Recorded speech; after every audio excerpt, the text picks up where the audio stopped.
Basic English 2.0 class देखने वाले सभी व्यूअर्स का हार्दिक अभिनंदन।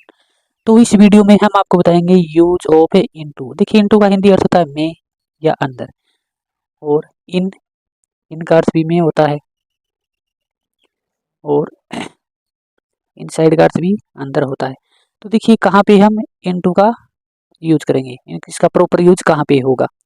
तो देखिए बच्चों को इन और इनटू में कंफ्यूज होता है कि कहाँ पे हम इन लगाएं और कहाँ पे इनटू का। देखिए इन का प्रयोग हम पोजीशन बताने के लिए करते हैं, ठीक है। किसी चीज़ की हमें पोजीशन बतानी हो तो वहाँ पे हम इन का प्रयोग करेंगे, जबकि इनटू का प्रयोग हम गति या एक्शन के लिए करते हैं। तो देखिए इसका प्रयोग मुख्यतः हम दो बातों के लिए करते हैं, एक्शन और मोमेंट के अर्थ में, या फिर रूप परिवर्तन के अर्थ में। अर्थात जहाँ पे कोई एक्शन हो रहा हो, मूवमेंट हो रहा हो, गति हो रहा हो, तो वहाँ पर हम करेंगे इनटू का प्रयोग।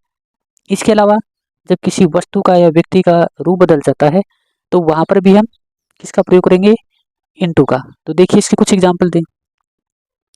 देखिए जब कोई चीज़ पहले से अंदर न हो तथा बाद में गति करके अंदर जाए तो हम इनटू का प्रयोग करते हैं, ठीक है। जैसे ये रूम है, ठीक है, रूम में आप यहाँ से जा रहे हैं तो आप गति करके जा रहे हैं, इसी एक्शन हो रहा है, तो यहाँ पे हम इनटू का प्रयोग करेंगे। ओके, जैसे राम केम इनटू माई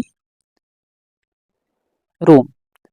राम केम यानी आया, इनटू यानी में, माई रूम यानी मेरे कमरे में।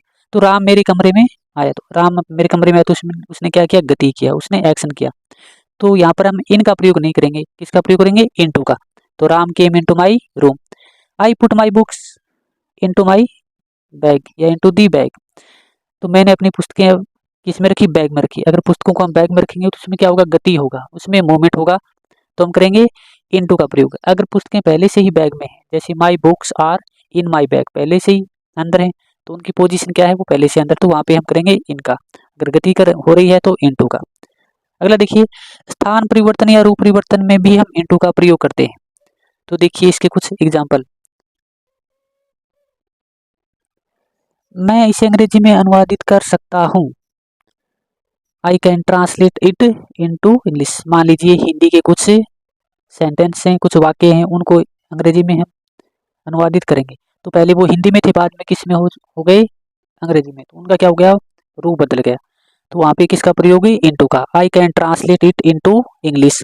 दूध दही में बदल गया, पहले क्या था, दूध था, और उसका रूप बदल के किस में बदल गया, वो दही में, तो into. The milk changed into curd. The milk changed into curd. वह अपना मोबाइल अपनी जेब में रख रहा है। क्या कर रहा है, वह अपना मोबाइल अपनी जेब में रख रहा है। अगर मोबाइल को जेब में रखेगा तो उसमें क्या होगा, उसमें गति होगी, ठीक है।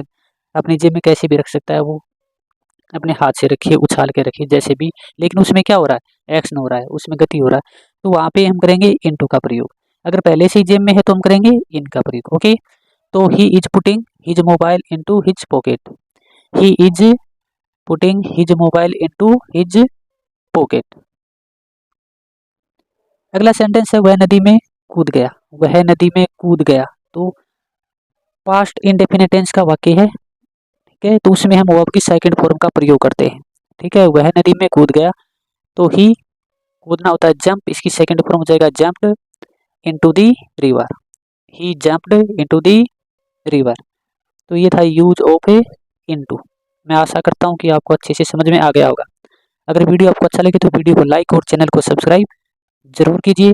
Thanks for the watching the video.